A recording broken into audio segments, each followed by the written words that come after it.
मंत्री बना दें, जो मंत्री बने हुए छोड़िए मुख्यमंत्री बने हुए हैं उनके अंदर का संशय नहीं जा रहा है, सेल्फ डाउट है, वो जो जाके नहीं दे रहा है। और भाई किसको बनाएं, वहां समस्या शुरू हो जाएगी। भाई शिंदे गुट से या अजीत पवार के गुट से किसी एक को ही तो बनाएंगे, एक से ज्यादा तो नहीं बनने वाला है। जी, तो बाकी का क्या होगा? नहीं, ये खबर थी कि एकनाथ शिंदे ने प्रधानमंत्री से मिलने का समय मांगा, प्रधानमंत्री ने के ऑफिस से उनको जवाब आया आप सपरिवार आइए। सपरिवार आई। हाँ। तो शिंदे साहब ये पशुपेश में पड़ गए, मैं अभी 2 महीने पहले ही तो सपरिवार मिला हूं। हाँ। अब मैं क्या करूं? वो चाह रहे थे राजनीतिक चर्चा करना। हाँ। उनको लग रहा था कि ये मेरे सर पे ला करके ये अजीत पवार फैक्शन बैठा दिया गया है, मैं क्या करूं, मेरी हिस्सेदारी कम हो रही है। प्रधानमंत्री ने बुला लिया पूरे परिवार के साथ, फोटो भी खिंचा ली और भेज दिया। वहां कोई पॉलिटिकल बात हुई नहीं, खबर ऐसी कहती है। और ये दर्द उन्होंने अपने साथियों के साथ साझा किया और उनका कि ऐसी कोई बात ही नहीं हुई। तो ये भी एक संकेत है, अगर मंत्रिमंडल का विस्तार होना होता, मतलब ये कयास ही है, कोई जानकारी नहीं है, तो प्रधानमंत्री पूछते कि किसको आप बनाना चाहेंगे अपनी पार्टी से।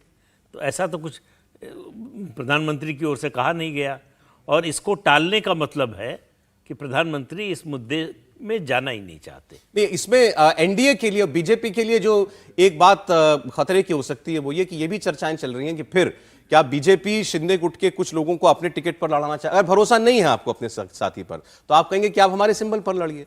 और बहुत से लोग ऐसा है कि ऐसी सूरत में फिर वो ये चाहें कि फिर इससे भला तो हमारा जो पुराना घर था वही था, फिर वो उद्धव ठाकरे का रुख करने लगे दोबारा। नहीं कर सकते थे अगर उद्धव ठाकरे अकेले लड़ रहे होते। उद्धव ठाकरे को बीजेपी ने जितनी सीटें दी थी उतनी मिलेंगी कि नहीं, इसका कोई भरोसा नहीं है। नहीं मिलेंगी ये लगभग तय है। वहाँ 3 दावेदार हैं, कांग्रेस है, शरद पवार की पार्टी है और उद्धव ठाकरे की।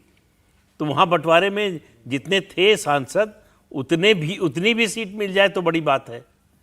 बीजेपी के सिंबल पर ही लड़ेंगे। जो इंडिविजुअल है वो तो सोचता है एमपी तो बन जाएंगे, किसके सिंबल पर है वो बाद की बात है।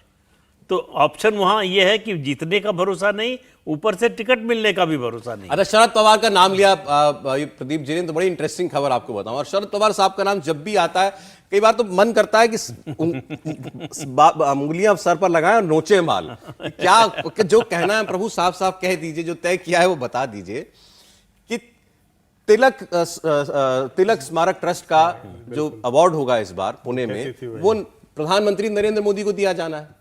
कार्यक्रम के चीफ गेस्ट शरद पवार हैं, अवार्ड दिया जाना है कल मेरे ख्याल में। हाँ, कल नहीं, वो 2 तारीख को।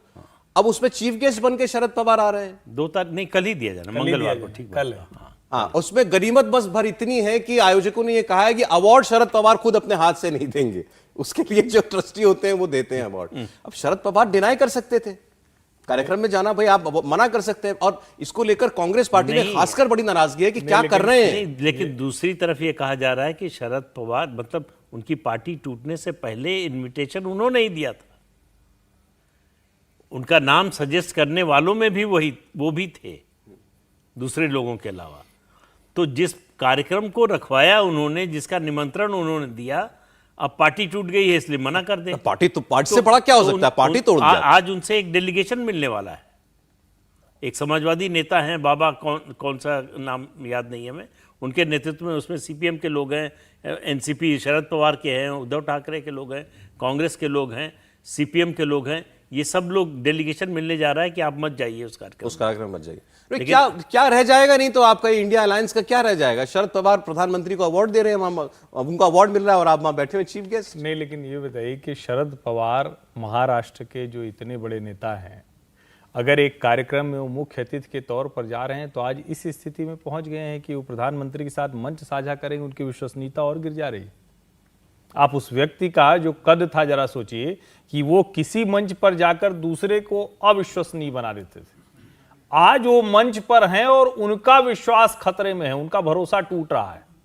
प्रधानमंत्री नरेंद्र मोदी के ऊपर, भारतीय जनता पार्टी के ऊपर किसी तरह का कोई कुछ है ही नहीं, उधर की चर्चा ही नहीं हो रही। सारी चर्चा ये हो रही कि ये जो शिंदे साहब हैं, उद्धव ठाकरे हैं, अजीत पवार हैं, शरद पवार हैं, इनका संकट बढ़ गया है। और मुझे लगता है कि अगर राजनीति से इतर जाएं तो ये इंडिया गठजोड़ के लोग गलत कर रहे हैं।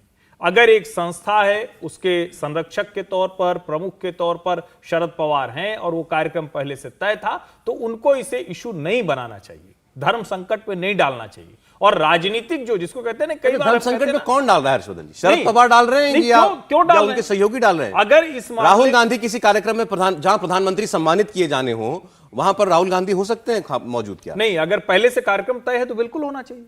और मैं यही तो कह रहा हूं, ये जो संसद का आज लॉकजैम है, उसका असली संकट क्या है? हाँ, उसका असली संकट तो यही है ना कि आप सारी जो जिसको हम कहते हैं संसदीय मर्यादा, एक संसद के अंदर होती है, एक राजनीतिक मर्यादा होती है जो संसद के बाहर होती है, उस सारी राजनीतिक मर्यादा को आपने ध्वस्त कर दिया। हालांकि उस प्रोग्राम में सुशील कुमार शिंदे भी जा रहे हैं, हाँ, कांग्रेस पार्टी के। उसको तो लेकर उद्धव ठाकरे ने टिप्पणी की कि गद्दार और क्या क्या बोला। नहीं, उस शिंदे और सबके ट्रस्ट के जो सचिव हैं या अध्यक्ष हैं, ग्रेट ग्रैंड सन है जी हाँ, लोकमान्य तिलक। हाँ, लोकमान्य तिलक के, वो कांग्रेस के विधायक हैं। कांग्रेस के विधायक। तो इसलिए कांग्रेस के लोग नहीं है ऐसा नहीं है। तो वो एक नॉन पॉलिटिकल संस्था है, गैर राजनीतिक संस्था है, जो ये सम्मान दे रही है। पहले मनमोहन सिंह को दे चुकी है, अटल बिहारी वाजपेयी को दे चुकी है। तो ये सब मुद्दा इसलिए बन रहा है कि शरद पवार की पार्टी टूट गई। अगर न टूटी होती तो तब भी शायद इतना बड़ा मुद्दा न बनता। सज्जन को किताब लिखनी पड़ेगी, मुझे लगता है, महाराष्ट्र को लेकर के, तब पता चलेगा कि कब किस वक्त क्या कहा था, और उसकी डेट्स बड़ी इंपॉर्टेंट होंगी उसमें, किस दिन किसने क्या कहा। नहीं, इसमें आप ये भी देखें कि एक प्रणाली है कि आप पार्टी लाइन से ऊपर उठ के, सोमनाथ चटर्जी जब ये अध्यक्ष थे लोकसभा के, तब भी आप देखिए कि उन्होंने एक पार्टी लाइन लेने से मना किया था, जिसके कारण प्रकाश करात उस समय उन्हें निकाले थे।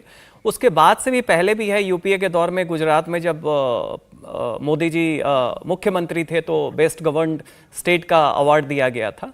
तो ये एक प्रणाली है। कारण ये है कि अभी क्या हो रहा है कि अपोजिशन पार्टी इतनी ज़्यादा एजिटेशनल मोड में चली गई है कि कोई भी चीज़ जो पार्टी लाइन से ऊपर उठ के हो रहा है, उस चीज़ पे आपत्ति हो रही है। और इसमें बुद्धिजीवियों का भी हाथ है। जिस दिन अवार्ड की घोषणा हुई, आप देखेंगे कि महाराष्ट्र के कुछ बुद्धिजीवी जो हैं, जो काफ़ी सक्रिय रहते हैं, सबसे पहले ट्वीट के माध्यम से आपत्ति उनके तरफ से आई, उन्होंने क्लू दिया अपोजिशन को। तो ये हमें देखना चाहिए कि शरद पवार वगैरह उस पीढ़ी से आते हैं जो कहीं ना कहीं एक पार्टी लाइन लेते हैं, लेकिन बहुत बार आप देखेंगे वो थे, प्रणब मुखर्जी थे, जो आरएसएस के कार्यक्रम में जाने के लिए तैयार हुए, मंच पे जाने को तैयार हुए। तो ये लोग पुरानी ब्रीड के पॉलिटिशियन हैं जो पार्टी लाइन तो लेते हैं, लेकिन पार्टी से उठ के भी लेते हैं। समस्या आज के जो कांग्रेस और जो नई जमात के जो पॉलिटिशियन है विरोध में, जो वैचारिक दृष्टि से ज़्यादा देखते हैं, जमीनी दृष्टि से कम देखते हैं, उन्हें हर चीज़ पे आपत्ति है। वो उन्हें व्यक्ति के मौजूदगी से, किसी व्यक्ति के नाम से आपत्ति है। तो ये आज के मतलब शरद पवार सीधे प्रधानमंत्री की बात करें, डिग्री विवाद जब उठाया अरविंद केजरीवाल ने, उसमें उन्होंने कहा ये कोई बड़ी बात नहीं है। इसके अलावा अडानी वाला मुद्दा अडानी वाले पर, उस मुद्दे पर उन्होंने कहा, शरद पवार या दूसरे पहले जो भी पॉलिटिशियन होते थे, उनका संवाद हर पार्टी के नेताओं से होता था। तो संवाद होता था तो संबंध भी होते थे। अरे इससे जुड़ी खबर पर अगले समय हो जाएगा। वो एक उस पर आपसे पहले चर्चा हुई थी ऑफ रिकॉर्ड, नेताओं की तरह, आज ऑन रिकॉर्ड कि एक और पत्रकार ने ऑफ रिकॉर्ड वाला आज सारा प्रदीप जी बताएंगे, ये भी सवाल है ना? सब बताएंगे, आज सब बताएंगे। नहीं, एक और पत्रकार ने जो है ऑन रिकॉर्ड ये बात कह दी कि 4 तारीख को देश के एक बड़े नेता, जिनके पार्टी में अभी बगावत हुई, वो राष्ट्रीय राजनीति से संन्यास लेने वाले हैं। उसका सीधा इशारा शरद पवार की ओर था। नहीं, उसमें ये इंडिकेशन भी ये था कि जिसने बगावत की, तो 2 नाम लिए जा रहे हैं, एक शरद पवार का, एक अशोक गहलोत का। 2 लोगों के बारे में कहा जा रहा है कि अशोक गहलोत को, क्योंकि उसमें नीचे एक और टिप्पणी थी कि राजस्थान में कांग्रेस की 96 भी नहीं आ रही सीट। तो इसका मतलब है कि अशोक गहलोत को दिखाई दे रहा है कि क्या नतीजा आने वाला है। अच्छा। अगर ऐसा होता है तो ये बहुत बड़ा विस्फोट, राजनीतिक विस्फोट होगा, और शरद पवार जाते हैं तो भी होगा। तो सेटबैक तो जो है इस विपक्षी गठबंधन को लगना है, अगर ये खबर सही होती है तो। चुनाव से पहले अशोक गहलोत कुछ करेंगे, ऐसा आपको लगता है? अब उस खबर के आधार पर कह रहा हूं, मेरे पास कोई ऐसी जानकारी नहीं है। इंडिया टीवी हर वक्त हर जगह डाउनलोड करने के लिए सर्च करें India TV news Google play store या ऐप स्टोर पर।